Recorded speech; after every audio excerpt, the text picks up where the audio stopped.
ante nuestro departamento de medicina interna ese anhelo que tenemos todos de que un compañero, un profesor jubilado que ha dejado huella en el departamento, está pasando por momentos muy serios de su salud y deseamos su recuperación.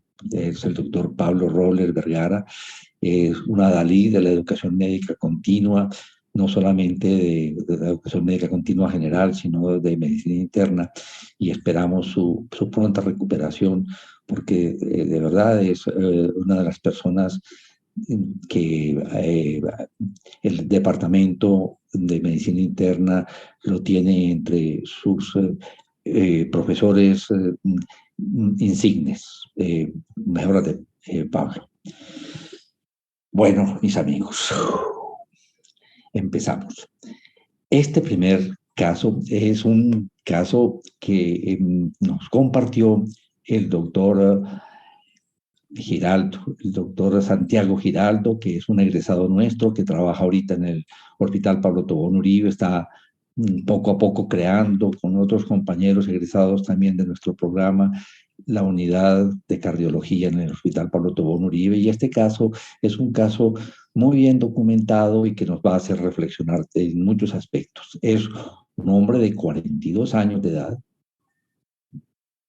como antecedentes el tabaquismo, hipertensión arterial hace 5 años, que no ha tenido un buen manejo, pero viene a consultar por dolor abdominal intermitente, al cual tomaba antiespasmódicos, analgésicos.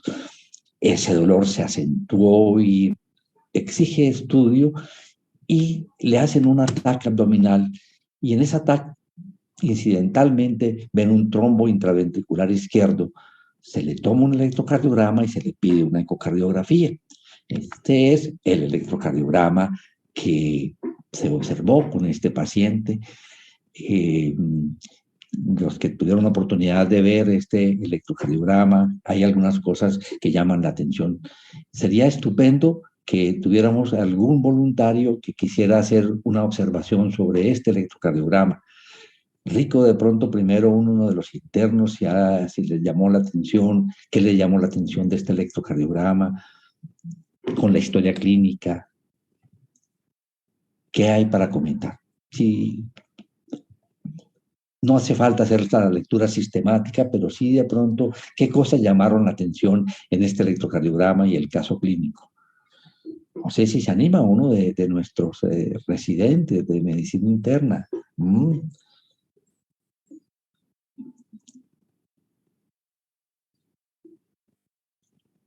Profe, aquí está Juan Camilo, que es el residente de medicina interna que está rotando por cardiología este mes. Él quiere participar. Fabuloso, Juan Camilo, qué rico. Adelante, Juan Camilo. ¿Qué te llamó la atención de este electrocardiograma?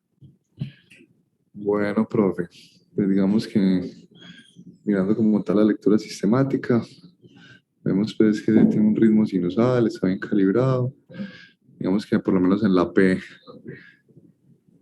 no vemos pues como trastornos como tal, ni pues de crecimiento de cavidades, ni en la duración del PR, pues no hay nada que nos llame pues como la atención de esa parte. Yo estoy de acuerdo contigo de que probablemente la duración de la P no es prolongada. Queda uno con dudas cuando ve uno que tiene una fase negativa importante. ¿Sí? Esto de pronto sí está un poco por encima del milímetro de profundidad de la onda P. No sé, ¿qué te parece, Juan Camilo? Esa reflexión. Debería ser un poco más de 1,5 ahí, pero no me Sí, fíjate que posiblemente está en el límite, pero sí le llama uno la atención esta onda P, la fase negativa. En D2 no está, la duración no es tan larga, pues de los 100 milisegundos, pero sí queda uno con un poquito de inquietud y puede proponer por lo menos decir posible anormalidad auricular izquierda, ¿cierto? Listo, profe. Y a veces, muchas veces, fíjate que en un paciente hipertenso puede ser la primera manifestación de una disfunción diastólica, de manera que por eso es tan importante en un paciente hipertenso no solamente mirar los cambios de hipertrofia ventricular izquierda, sino posiblemente ese detalle de la anormalidad auricular izquierda como una primera manifestación de una disfunción diastólica. ¿Qué más te llamó la atención, Juan Camilo? Bueno, lo otro, profe, es que hay pues en la cara lateral alta, hay unas T invertidas de unas ramas pues, profundas y unas ramas asimétrica, tendencia a ser asimétrica, pero en las precordiales sí se vuelve como más simétrica la inversión de la onda T, es una onda T profunda, gigante, podría decir uno, pues, que se extienden desde B1 hasta B6.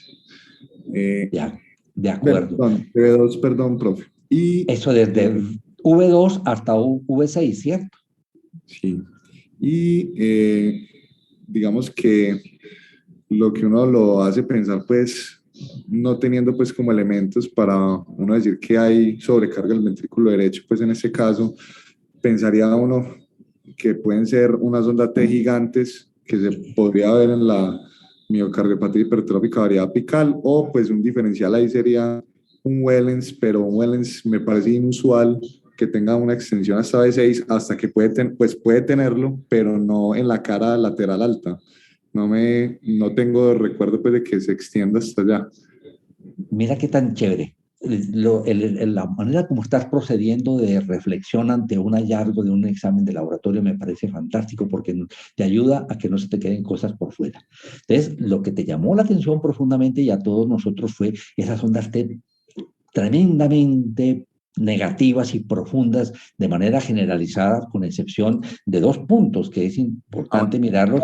Es la situación de ABR, que tiene una T positiva, y V1 tiene una T positiva, como detalles, pero definitivamente esas T tan profundas le ponen a uno a pensar en diagnósticos diferenciales.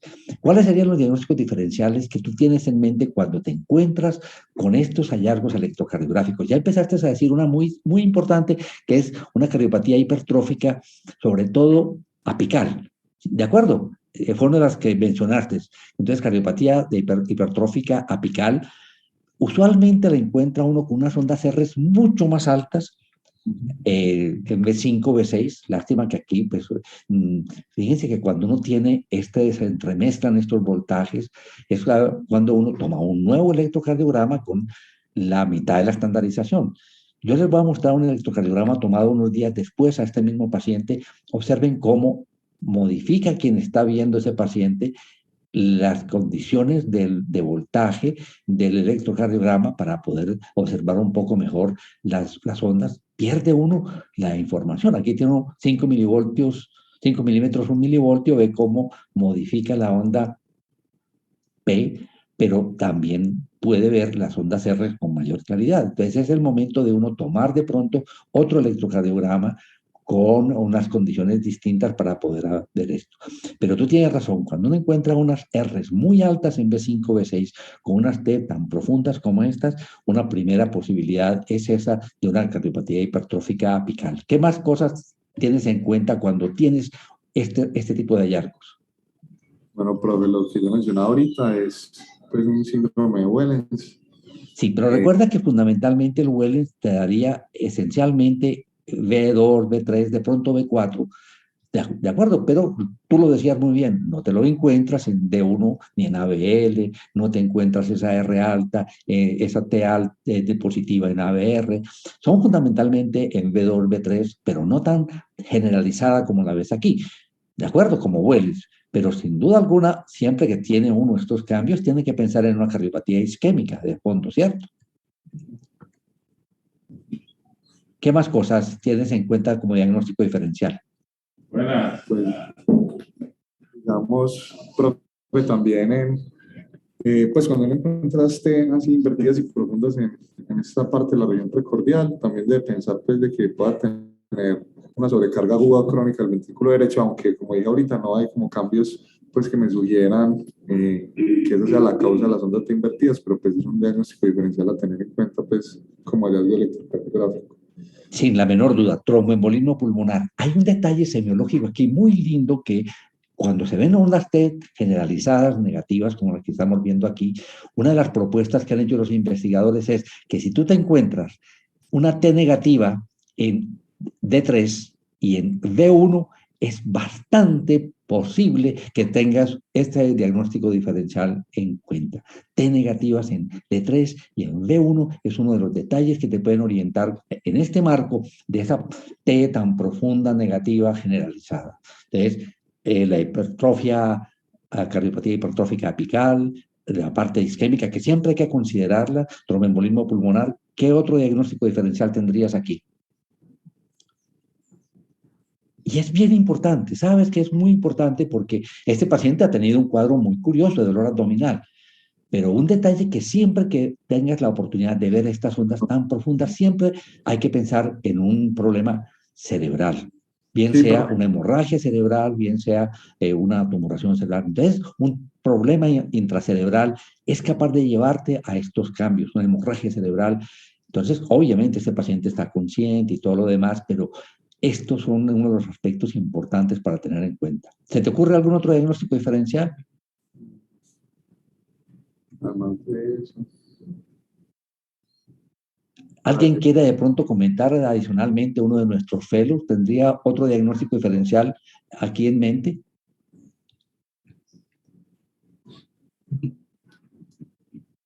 ¿Quién se anima? Miguel, tú que estás ahí cerquita, ¿tienes otro diagnóstico diferencial? Profe, la verdad, a mí no se me ocurre ningún otro diagnóstico diferencial. Bueno, Emilio levantó la mano. Déjate, Emilio, yo te doy, te damos adelante, Emilio. Tienes el micrófono. ¿Qué piensas, Bueno, Emilio? buenos días, profe. Hay otra cosita que llama la atención y es, uno como consultó fue por dolor abdominal y parece no tener, digamos, en caso de que fuera algo isquémico, no tener factores de riesgo para ser atípico. Y como tiene un trombo intraventricular, quisiera saber cómo está la función ventricular. No sé si el profe lo dijo hace un ratico, no lo... Todavía no lo hemos, fíjate, que con Ok, este hallazgo se porque pidió hacer el otro, electrocardiograma y una eco que exacto. enseguida se las muestro. Porque con ese cuadro y teniendo en cuenta la posibilidad de que tenga una disfunción ventricular severa por la presencia del trombo intracavitario, otro diferencial sería el Takotsubo. Qué interesante, ¿no? Como una posibilidad diagnóstica en un paciente, un Takotsubo. ¿Y por qué en este Sí. paciente tú ves como algún factor que esté facilitando las cosas?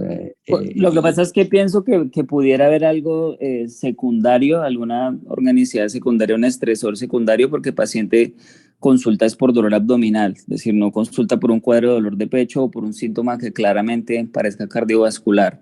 Dos, tiene ese trombo intraventricular que nos hace pensar que o tuviera alguna condición protrombótica o que tenga una disfunción ventricular izquierda que hasta el momento no hemos filiado. Entonces pienso que por ahí. Y tres, pues no es la imagen más típica, pero sí es una de las imágenes electrocardiográficas que se pueden ver en Takotsubo. El Takotsubo. Bueno, entonces miren qué tan chévere ante estos cambios electrocardiográficos tener diagnósticos diferenciales en mente. Tenemos un detalle de lo que tú acabas de decir en un TAC que incidentalmente mostró ese cambio en el ventrículo izquierdo. Entonces, la hipertrofia, la cardiopatía hipertrófica apical, siempre una cosa isquémica, tromboembolismo pulmonar, hemorragia cerebral, Takotsubo, son todos aspectos para considerar aquí, además de pronto un trastorno electrolítico importante en el paciente. Pues bueno, este paciente le pidieron este electrocardiograma y la ecografía. Entonces, la tomografía de abdomen que le estaban pidiendo a ese paciente mostró algo adicional, que te va empezando a dar la idea, Emilio, de lo que tu propuesta iba. Una masa retroperitoneal adyacente al páncreas que envuelve la vena cava inferior. ¿Qué se te va ocurriendo como posibilidad diagnóstica? Y Profe, estos hallazgos podrían pues apoyar lo que yo estaba mencionando. Pues sabemos que hay unos Takotsubos que son primarios por estresantes primarios cardíacos y otros básicamente neurológicos o de otro sitio. Y en este caso, por ejemplo, un paciente tiene una masa retroperitoneal que podría ser de características, un paraganglioma. por ejemplo, que se sabe libera muchas catecolaminas y demás, y eso unido a los hallazgos de la motilidad segmentaria que tiene asinesia precisamente de todos los segmentos apicales y en efecto con una fracción de eyección disminuida. Qué cosa, ¿no? Y mira qué tan interesante, también a este paciente se le hizo una resonancia magnética cardíaca sin zonas de realce miocárdico, trombo intraventricular apical y asinesia de los segmentos apicales. Ah, entonces ese paciente se hizo una biopsia por la paroscopia de masa retroperitoneal, células como afines, compatible con paraganglioma, feocromocitoma. Y la ecocardiografía, luego de 4 semanas de uso de beta bloqueadores, más IECA, más anticoagulación, resolución de la sinesia apical, resolución del trombo intraventricular, y ya tiene una fracción de eyección del 58%. ¿Tu conclusión, Emilio? Definitivamente entonces era eso, profe. Qué lindo, ¿cierto? Mira, es un caso que nos compartió el doctor Giraldo Santiago, y este fue el electrocardiograma que se tomó ya una semana después. No hay mayores cambios, sigue persistiendo la T negativa. Como ven ustedes aquí, al cambiar las condiciones de estandarización, no alcanza uno a ver tan claramente las ondas, pero le permite a uno precisar otras.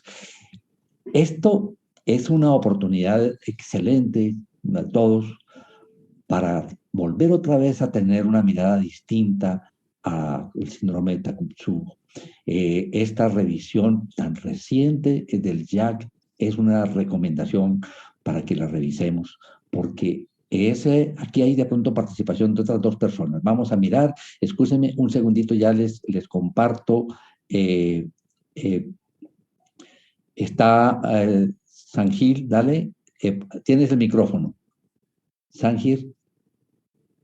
¿Tienes el micrófono adelante? Profe, hola, ¿cómo está? Sí, Buenos días. te oímos, adelante. Profe, ¿me escucha? Buenos días. Sí, señor. Ah, caracho, muchas gracias, Hola, hombre. hola, Santi, profe, ¿qué más, Santiago? Qué pena que qué fantasía, y muchas gracias por el caso, Santiago, y qué no rico que logré nos estés poner todo el nombre acompañando. completo. Cuéntanos un poquito de él. Ah, bueno, profe, no. Primero quería decirle pues a Emilio, a los muchachos, que yo creo que ya Juan Camilo, que el abordaje pues que hicieron basado simplemente en un electrocardiograma fue espectacular, me parece a mí. Me parece que de un simple, comillas, trazado electrocardiográfico sacaron muchísima información. El caso fue muy complejo al inicio. Cuando nosotros lo vimos, pues estamos realmente perdidos. Nos llama la atención que, de acuerdo que yo al inicio pensaba que era una variante apical de una cardiomiopatía hipertrófica, pero era muy llamativo que el paciente era muy hipertenso. De hecho, aunque no lo puse ahí, lo hicimos ver del oftalmólogo y tenía retinopatía hipertensiva. La hipertensión, a pesar de la disfunción ventricular, era una hipertensión grado 2. Entonces era un paciente muy hipertenso a pesar de la disfunción ventricular, y no le gusta a uno del todo entonces que alguien tan hipertenso tenga una enfermedad sarcomérica como explicación de su cuadro clínico. Y realmente el diagnóstico feocromocitoma nosotros no lo sospechamos previo al estudio histológico. Simplemente pensamos que eran 2 entidades separadas. Era un paciente con algo en el corazón y con una masa en el abdomen, pero mira cómo los muchachos, a punta de un hallazgo electrocardiográfico, lograron hacer la asociación, pues ellos juntos. Entonces me parece que la verdad pues que hicieron los muchachos muy importante. Hubo un hallazgo que de pronto no mencionaron y que no notaron, que también cuando yo me di a la búsqueda de los hallazgos electrocardiográficos del feocromocitoma generando casos de Takotsubo, está descrito, y es la prolongación del QT. Y si se sientan a ver el QT de ese paciente, él tiene un QT muy largo, un QT cercano a los 700 milisegundos, y eso es otro de los hallazgos electrocardiográficos descritos en esta población. Entonces, además de la inversión profunda de las ondas T, prolongación del QT también está descrita en Takotsubo, y en este caso era una prolongación muy marcada de este segmento QT. Eso es lo que quería agregar, profe, y muchas gracias a todos. Santi, muchas gracias, pero sabes una cosa que de pronto puede ser un detalle adicional. Revisando el tema, me encontré con algo que en una comparación entre 200 casos de pacientes con Takotsubo versus infarto de miocardio, una observación como la que está aquí resaltada, de esa de forma generalizada, profunda, negativa, encontrar que hay una T positiva en ABR y que en B1 está plana o está positiva, es bastante sensible y específica de Takotsubo ante este hallazgo generalizado de los cambios de esa T negativa de forma tan profunda como lo que hemos estado viendo desde el comienzo. Entonces, ese es un detalle que de pronto llama la atención para que lo tengan ustedes en cuenta, que es la presencia de esa T positiva en ABR junto con la T positiva en V1 ante todo ese otro marco de T profunda. De manera que es un detalle semiológico, electrocardiográfico adicional a todo lo que el análisis que tú lograste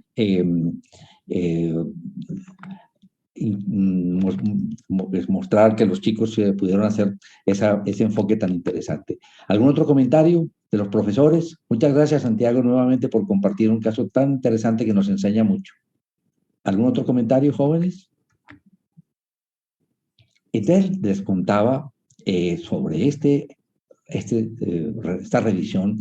Estamos cumpliendo alrededor de unos 31 años de la primera descripción de Takotsubo. Hace poco que viene esta descripción y nos ha ido cambiando la perspectiva. Pensábamos que era algo completamente benigno y hemos visto que los pacientes quedan con algunas secuelas, el pronóstico no es el mismo del paciente que ha tenido el Takotsubo.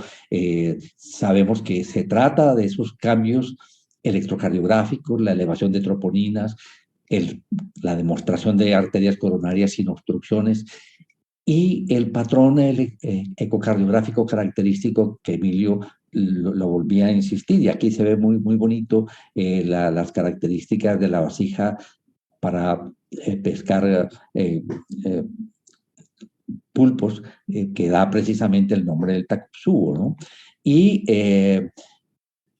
en este artículo se revisa la fisiopatología y se miran otros aspectos, la disfunción microvascular, toda esa sensibilidad adrenérgica al miocardio, la participación de fenómenos inflamatorios y la parte de electrofisiología. Este artículo de verdad que es muy lindo porque muestra todos estos disparadores emocionales que son sorprendentes, aún la pérdida de una mascota, una cosa positiva como ganarse una lotería, la posibilidad de una discusión importante en el trabajo, en la familia, etcétera, etcétera. Es decir, aquí hay una cantidad de disparadores y luego los disparadores físicos, donde está la enfermedad de Crohn como parte inflamatoria, el feocromocitoma, urosepsis, urolitiasis. Tenemos una cantidad de aspectos que a veces no sospechamos. Pacientes que tienen disnea, cuando tienen estos problemas, se nos puede pasar por alto que puedan desarrollar un Takotsubo. Aquí muestra cómo estos son momentos potenciales de descarga adrenérgica potente que pueden llevar a esta modificación de la función miocárdica por un tiempo, que es la hemorragia subaracnoidea, el feocromocitoma, epinefrina intravenosa. Muchos pacientes después de una reanimación pueden quedar con una alteración de tipo Takotsubo cuando ha recibido una dosis muy alta de epinefrina o si se le ha puesto epinefrina a una persona de forma equivocada. Yo recuerdo de pronto a algún paciente joven haciéndole un varicocele, tal vez le pusieron epinefrina equivocadamente y desarrolló un Takotsubo. Entonces, poco a poco se va aclarando un poco la fisiopatología y por qué esos cambios tan particulares en la alteración de la contractilidad del miocardio que no corresponden a la zona isquémica, a los territorios isquémicos. Y resumen estos mecanismos como la tormenta simpática central, periférica, también de las suprarrenales, la sobrecarga de la poscarga del ventrículo izquierdo, el vasoespasmo posiblemente múltiplo, la disfunción microvascular, todo esto posiblemente, aquí lo que estaba insistiendo Santiago, la prolongación del QT y la modificación del potencial de acción con la posibilidad de llevar a arritmias fatales, y pues la investigación de Estos aspectos nos van a permitir tal vez entender mucho mejor el síndrome y tener la posibilidad de mejorar nuestra acción ante este problema, porque pues hay que prevenir nuevos eventos en una persona que ha sufrido un Takotsubo y estar atento a su evolución, que como les contaba, pensábamos que era completamente benigno, que se recuperaba, pero hay veces que quedan secuelas y puede repetirse. No sé si mis compañeros, mis profesores, los colaboradores, los fellows, ¿tienen algún otro comentario? ¿Y los profesores algún otro comentario? El que quiera, alza la mano para que podamos hacer ofrecerles el micrófono. Pasamos al siguiente caso. Bueno, vamos al siguiente caso. El siguiente caso es el de una señora de 76 años de edad, hipertensa, viene siendo manejada con IECAS y amlodipino. Su consulta es por palpitaciones que se presentan especialmente en la noche. Pues hombre, a esta paciente, después de hacer un buen análisis con la historia clínica, un buen examen físico, se le toma un electrocardiograma. Si tiene palpitaciones, es hipertensa, está claramente indicado el uso de un electrocardiograma. Y se le toma este electrocardiograma y a partir de este electrocardiograma hay unas reflexiones que son interesantes.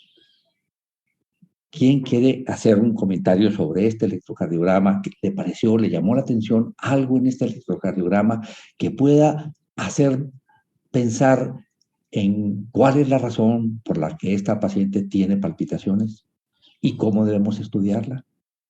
¿Quién se anima?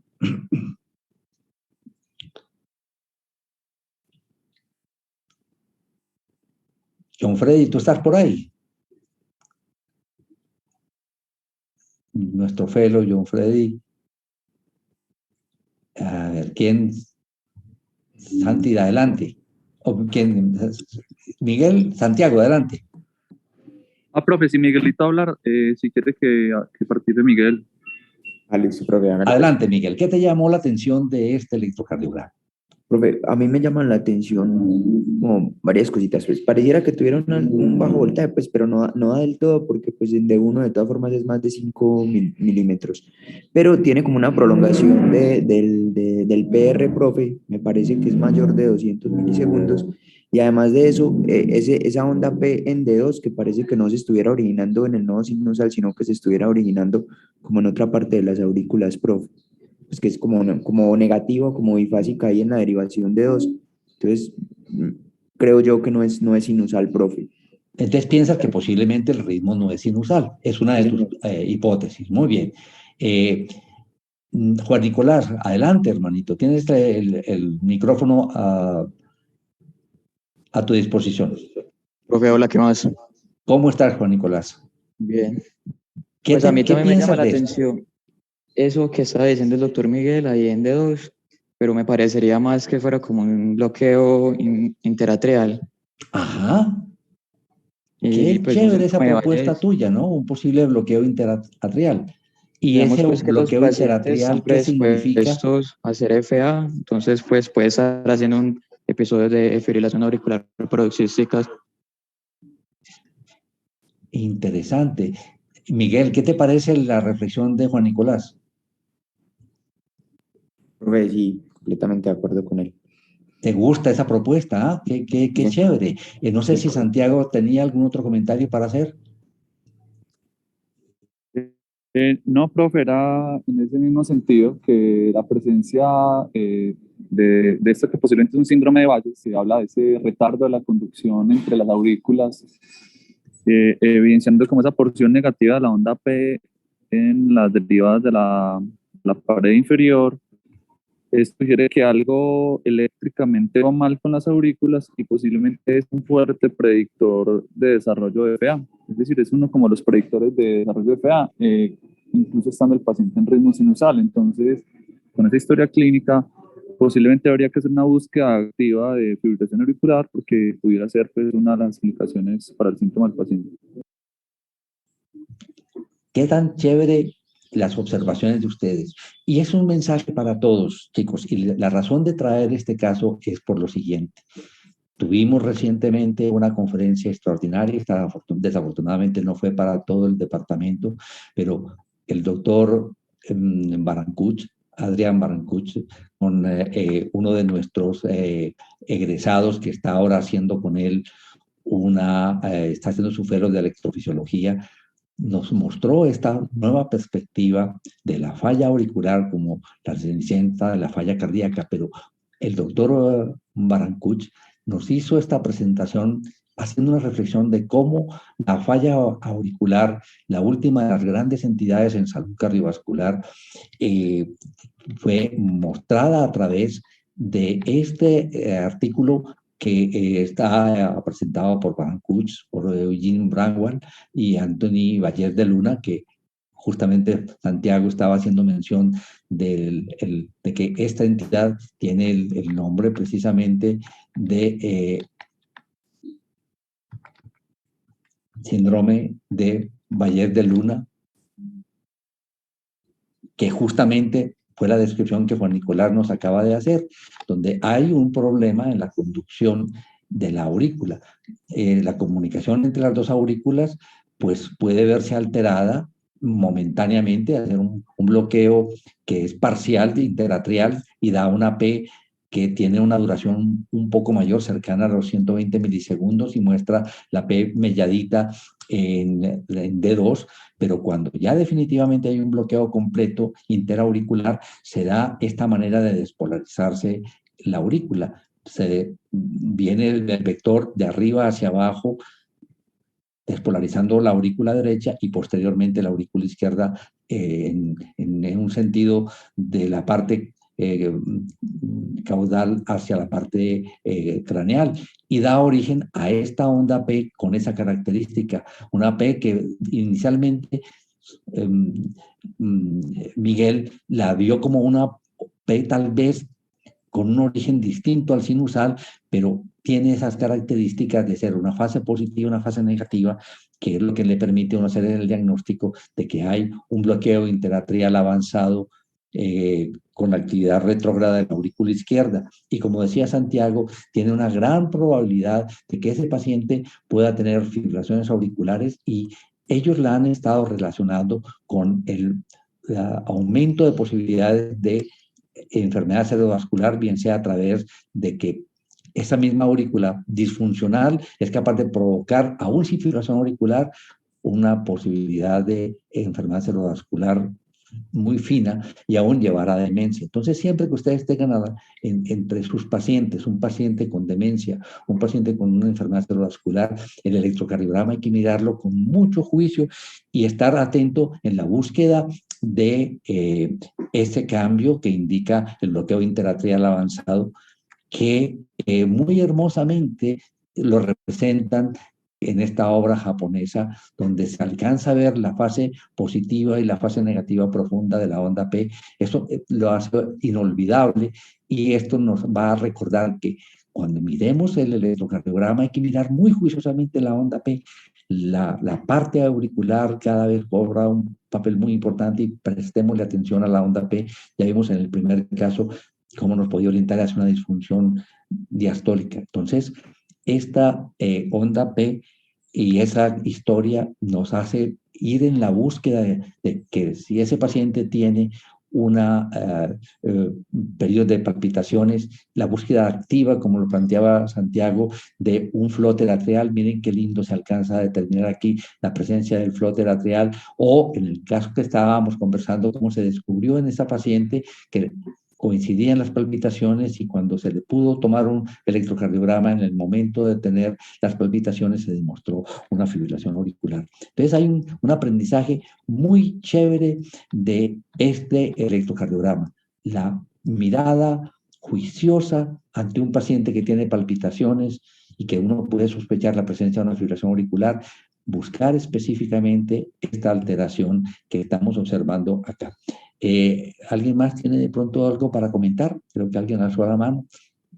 El que quiera preguntar o hacer una observación, no es sino que levante la mano, que le asignamos el micrófono. Entonces, Esta es un mensaje para que busquemos juiciosamente la presencia de este síndrome que se llama síndrome de Vallés de Luna, y mirar de una forma distinta la falla auricular con las diferentes manifestaciones que puedan tener de la disincronía eléctrica, los problemas de contracción, la cicatrización de la aurícula, los problemas de conducción que son capaces de llevar a síncope, a la disnea, a dolor de pecho, a fatigabilidad. Ese enfoque de esta revisión que nos hizo el doctor Barancuch nos vuelve otra vez a poner en la reflexión de que la aurícula izquierda es supremamente importante, la aurícula derecha igualmente, y tenemos que prestarle toda la atención. Todavía no está en aulas abiertas la grabación de esta presentación, pero es una presentación que se las recomiendo. Hermosa, motivante, inspiradora, y de verdad que le agradecemos muchísimo al doctor Barancuch y a quienes, el doctor senior que promovió el que hiciera esta conferencia, y eso una recomendación muy importante. Esta es su última publicación del doctor Barancuch recientemente en Archivos Peruanos, y están haciendo una investigación muy juiciosa de hacer seguimiento de pacientes con síndrome de Vallés de Luna, algunos de ellos sin fibrilación auricular, simplemente haciendo anticoagulación, tratando de demostrar si eso previene o no los fenómenos de enfermedad cerebrovascular. Está pues en una fase todavía de investigación y de hacer la reflexión de esos registros, y avanza en esa parte. Correcto. Entonces, en esta publicación se encuentra un caso clínico y hay una muy buena revisión del síndrome de Vallés de Luna. ¿Ok? No sé si hay algún otro comentario de parte de los compañeros, si hay alguna observación. Javier hace una pregunta muy importante, que es: ¿qué diferencia hay entre estos hallazgos de P bifásica con el criterio de crecimiento de aurícula izquierda? Es una pregunta muy importante. Entonces, cuando vemos este patrón que estamos observando aquí, ven ustedes que no se alcanza a ver en B1 los cambios que explicábamos de la característica de qué vemos en una anormalidad auricular izquierda, donde usualmente en B1 alcanzamos a mirar una fase positiva pequeña y una fase negativa profunda. Entonces, aquí tenemos la característica de que en la cara inferior, fundamentalmente, vemos esta prolongación de la P que va a 120 milisegundos, es una de las condiciones, y se presenta esta parte bifásica en D2, que usualmente vamos a encontrar en una anormalidad auricular izquierda por dilatación auricular izquierda, por hipertrofia auricular izquierda, una P de mayor duración, 120 milisegundos, y encontramos usualmente una P mellada, y no esta imagen que vemos, una fase positiva y una fase negativa importante en D2, D3 y ABF, como lo mostramos aquí. Y por eso estas líneas que muestran este detalle, para mostrarnos la mayor duración y a veces el PD más largo, cosa que hace que empieza a darse una disincronía entre la aurícula izquierda y el ventrículo izquierdo, y puede facilitar el desarrollo de falla cardíaca. Y esta parte que está bien explicada, ven ustedes, aquí está ese cambio en D2, y en B1 no vemos esa anormalidad de la P. No sé si te queda, si logro responderte la inquietud, Javier. Listo, muchas gracias, con todo gusto. Listo, muy bien. Entonces, vamos a otro de los casos de este mes, que para mí es una revelación, y aquí espero, Marisabel Mora, que está rotando con nosotros, me remitió esta paciente. Me gustaría, Marisabel, que tú levantas la mano un momentico para yo asignarte el micrófono y tú me ayudas con esto, por favor. Marisabel, ¿me levantas? Perfecto. Adelante, Marisabel. Cuéntanos un poquito de la historia clínica, porque es una paciente a la que tenemos muchas cosas para aprender. Adelante, Mari. ¿Me escuchan? Ahora sí te estamos oyendo. Adelante, jovencita. Buenos días, profe, y buenos días a todos.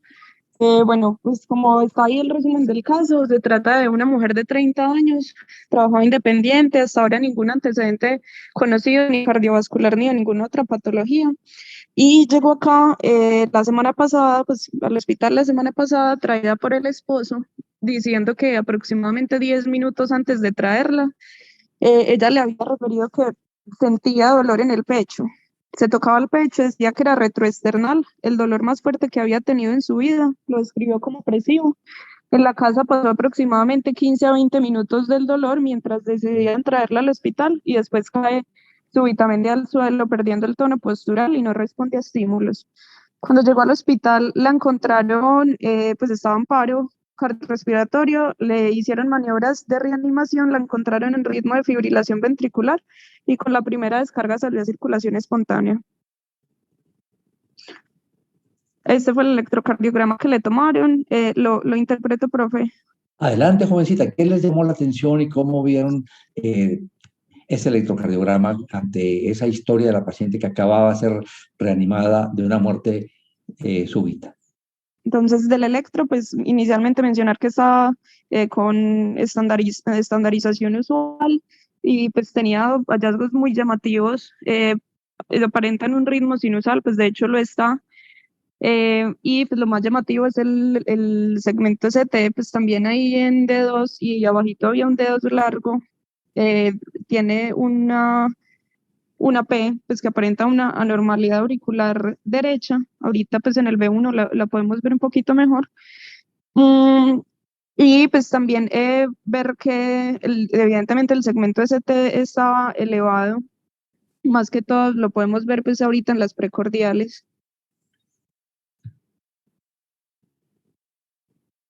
De B2 a B6 estaba elevada.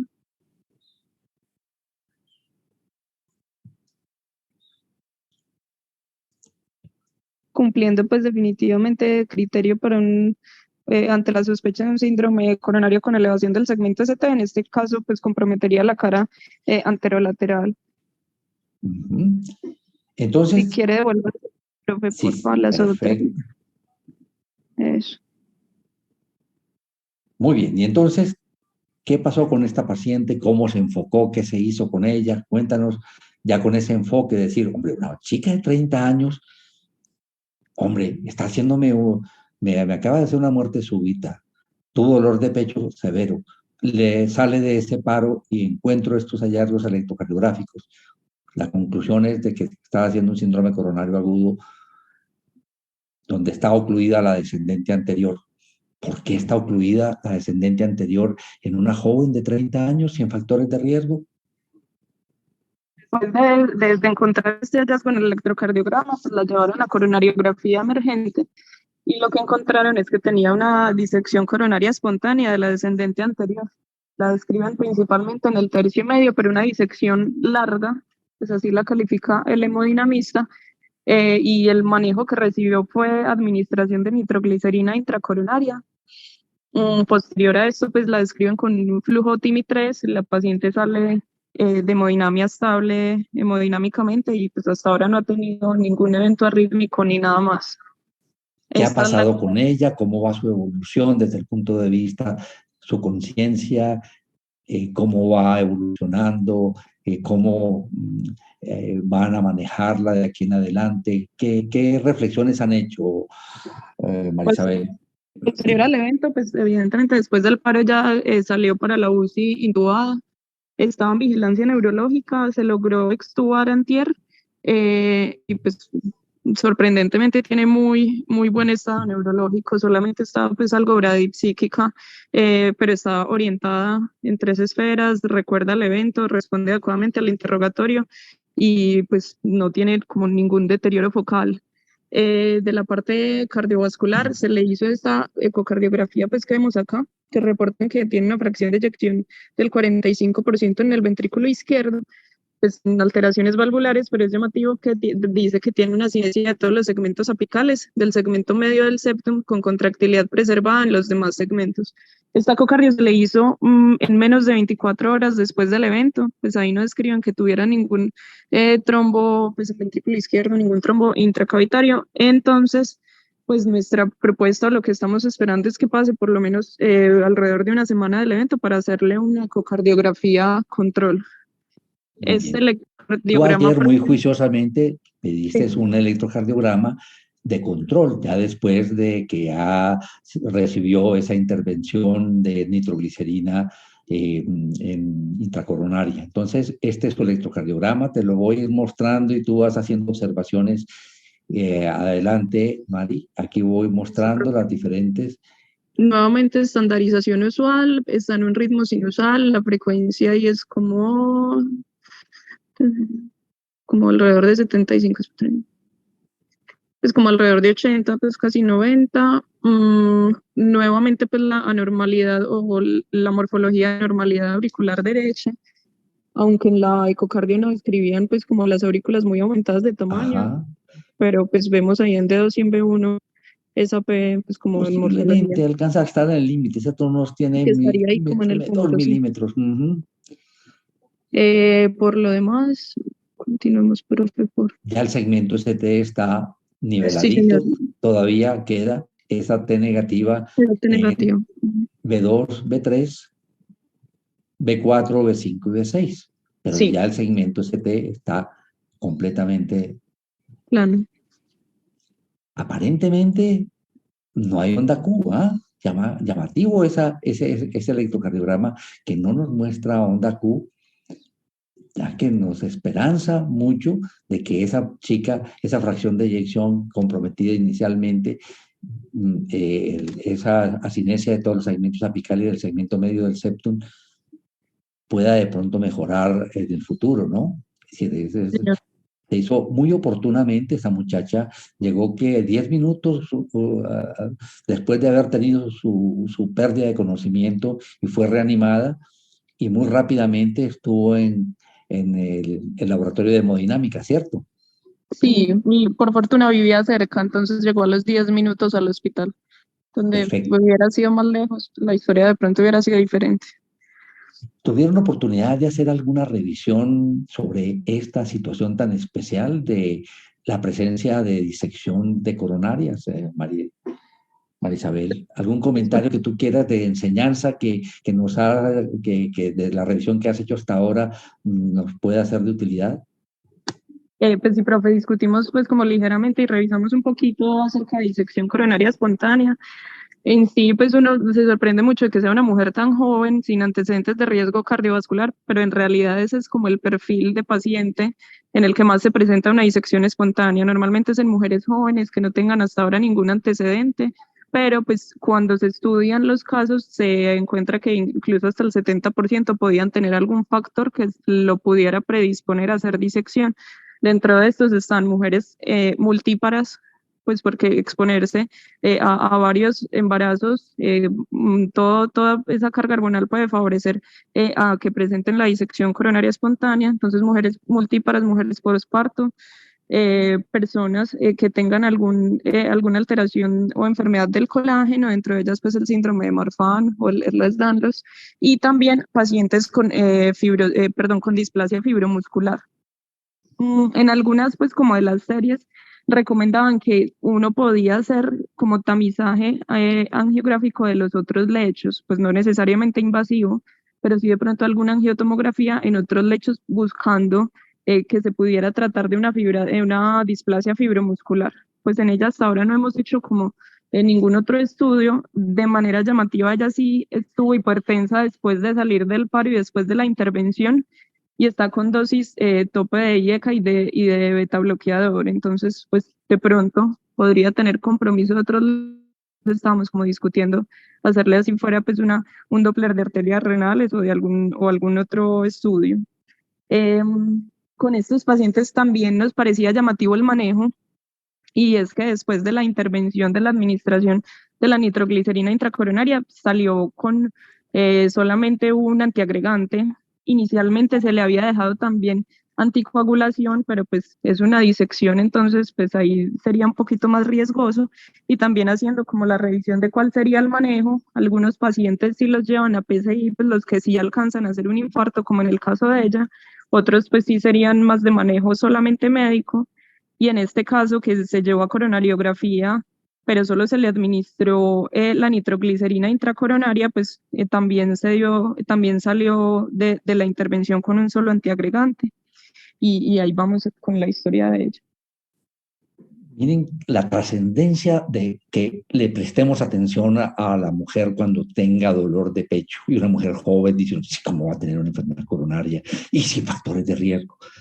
Miren una cosa que nos está empezando a hacer reflexionar sobre una de las causas de muerte súbita en una persona joven, sobre todo mujeres, como lo acaba de decir María Isabel, y la fisiopatología que se presenta donde hay aspectos emocionales, donde hay migraña, donde hay aspectos de una arteriopatía que todavía no entendemos suficientemente, que probablemente hay unos genes susceptibles tomando parte en todo este proceso fisiopatológico, y el que si le prestamos atención y no se nos pasa por alto tomar un electrocardiograma, nos va inmediatamente a alertar sobre la posibilidad de que esté haciendo una disección, porque esto es una fisiopatología completamente distinta de la obstrucción de coronarias, como pues uno usualmente estaba acostumbrado a pensar en infarto de miocardio. Creo que la nueva concepción de ver infartos tipo 2 y de infartos tipo 2, toda esta parte que estamos hablando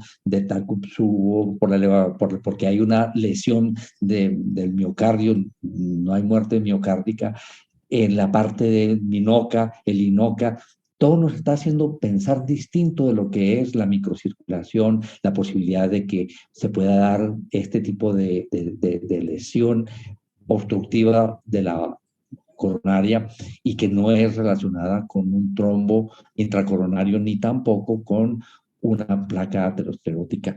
Y esto hace que esta paciente haya que sentarse una vez que recupere su conocimiento, todos estos detalles para tener muy en cuenta: consumo de sustancias psicoactivas, la presencia de migraña previamente, alteraciones del tejido conectivo, su historia reproductiva, el número de embarazos, el uso de anticonceptivos orales, el uso de hormonas, trastornos reumatológicos, el poder estar mirando los aspectos familiares, los aspectos sociales, y la situación tan especial que esta paciente nos plantea.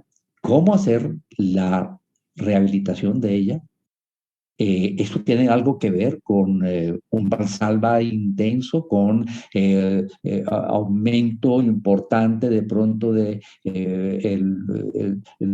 contracción muscular intensa. No sabemos suficientemente. Esta paciente, ¿qué va a hacer? Tiene 30 años. ¿Cómo va a ser su futuro obstétrico? ¿Qué vamos a proponerle a esta paciente sobre anticoncepción o no? ¿Estará interesada en un nuevo embarazo? ¿Cómo vamos a afrontar posiblemente sus expectativas si sale bien?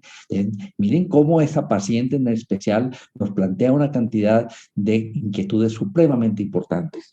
No sé, María Isabel, si tienes algún otro comentario y si los compañeros tienen alguna observación para hacer. Profe, John Freddy. Adelante, Qué yo, pena, profe, Freddy. que ahorita no tenían el micrófono y por eso Ni más faltaba. no me lo habilitó con el paciente bloqueo. Pero primero que todo, John Freddy, muchas gracias por haber coordinado la conferencia del doctor Barancuch.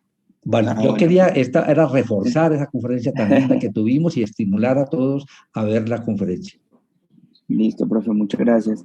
Sí, a mí me parece que este caso es muy ilustrativo y es muy interesante. Les quería preguntar a los que están viendo pues, este paciente si a ella le plantearon la realización de imagen intravascular. Digamos que en principio la intervención percutánea no es tanto porque el paciente tenga o no tenga un infarto establecido, porque en esencia esta señora pues joven lo hizo, ¿no? Ella hizo una arritmia ventricular, una fibrilación ventricular y se llevó a coronariografía. y en esencia el manejo, digamos, de la disección coronaria espontánea casi que por norma es un manejo conservador por la implicación que tiene la intervención en este grupo de pacientes, por el empeoramiento de los planes de disección y porque en general la indicación casi que está de intervención como tal percutánea está confinada al paciente que tiene persistencia de manifestaciones o expresión de isquemia.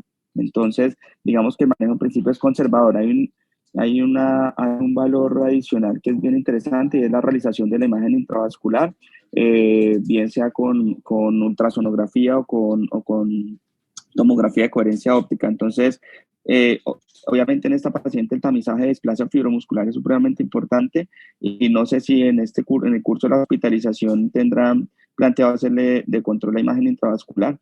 Le llama a uno la atención también que eléctricamente, por lo menos el electrocardiograma, además de resolver su elevación, no tiene una necrosis. Y a pesar de que el ecocardiograma muestra unas zonas de asinesia, no son unas zonas que le comprometan tanto la función ventricular izquierda y le podría plantear una posibilidad de que es una paciente que tiene unos predictores al menos de recuperar la función ventricular izquierda precisamente basado en los hallazgos del ecocardiograma y del electrocardiograma. Don Freddy, muchísimas gracias. María Isabel, adelante. A ella la primera coronariografía que se le hizo, no se le hizo imagen intravascular. La valoración de hemodinamia decía que en caso de que nuevamente tuviera algún deterioro pues arrítmico, hiciera un choque cardiogénico, iba a ser... ¿Aló? Sí, te estamos oyendo. Adelante, María Isabel. Ahí te estamos escuchando. Iba a ser llevada nuevamente a coronariografía y ahí se le iba a realizar IBUS, pero pues hasta ahora no lo ha requerido y en la primera imagen no se le hizo imagen intracoronaria. Lo que pasa es que ahí seguramente el objetivo es precisamente eso, o sea, no tanto porque la paciente tenga, pues si así isquemia, digamos que con los pros y los contras de la intervención, en ese caso, si la paciente tiene isquemia activa, arritmia ventricular, choque cardiogénico o alguna otra manifestación, pues habría que entrar y ahí sí, pues tratar de revascularizar esa lesión, pues independientemente de los otros hallazgos, pero el plus que le da ahí la imagen intravascular es precisamente para caracterizar la lesión, porque digamos que esto ha ido mejorando en la medida que también se ha optimizado la utilización precisamente de la imagen intracoronaria con ese objetivo. Perfecto. Osvaldo, por favor, tienes ya el micrófono a tu disposición. Adelante, Osvaldo. Hola, profe, ¿se escucha? Sí, señor, te estamos oyendo. Adelante, Osvaldo. Okay, muchas gracias por el caso a María Isabel y de acuerdo con yo, profe, yo creo que los puntos que ha tocado ya son de las cosas más relevantes que hay que rescatar en este caso. Uno es que la prevalencia en mujeres es mucho más alta. Como mencionaron, esta paciente podría que no cumpliera algunos factores de riesgo, pero está en el rango de edad donde se aumenta la incidencia de esta entidad. Y es muy importante que en las series más recientes descritas, en seguimientos a largo plazo, hasta un 40 o 50% de los pacientes terminan con diagnósticos de displasia fibromuscular cuando no tienen una asociación clara. Cuando me digo no hay una asociación clara, me refiero a que, por ejemplo, si no se presenta en el periparto, si no se presenta relacionado con uso de esteroides, con uso de otros medicamentos, esto puede ser la primera manifestación de una displasia fibromuscular. Me llamaba la atención que María Isabel mencionaba que la paciente estaba hipertensa, que tiene tratamiento óptimo para controlar y que han estado tentados a buscarle hipertensión renovascular. Entonces yo creo que sí tiene algunos síntomas o algunos hallazgos que pueden orientar a que la búsqueda debe ser activa hacia a descartar displasia fibromuscular. Otra cosa que es importante y sería interesante en esta paciente evaluar es que los pacientes que hacen disección coronaria espontánea, cuando son mujeres, hasta 40% tienen hipotiroidismo. Entonces es muy bueno hacerle un tamizaje de tiroides porque la mayoría de estos pacientes se van a beneficiar de un tratamiento una vez se diagnostique. Creo que eso era como adicional a lo que quería comentar. Osvaldo, muchísimas gracias. Se nos ha cumplido el horario. Teníamos un caso muy lindo que nos remitió el doctor Alejandro Narváez, que lo vamos a discutir en una próxima reunión, pero creo que debemos terminar ahora. Quiero agradecerle a todos por el apoyo que nos han brindado durante todo este año, suministrándonos los casos de los que hemos aprendido muchísimos en cada reunión. La participación de todos ustedes tan espontánea, tan apropiada. apropiadas. Yo sé que el exponerse a todo el grupo es muy difícil, pero muy rico verlos a ustedes dispuestos a esforzarse por tratar de sacar de un electrocardiograma la mejor información posible para beneficio del paciente. Y desearles a todos una feliz Navidad, un lindo 2022 y nuevamente que todos estemos poniendo nuestro espíritu en el mayor positivismo para lograr que el doctor Pablo Robles se recupere. Una feliz resto de día y de semana y verdad de mes y hasta el próximo año. Muchas gracias a todos. Muchas gracias a todos, profe. Que tenga buen día. Gracias, profe. Bueno, a ti, María Isabel. Muchas gracias. Recording stopped.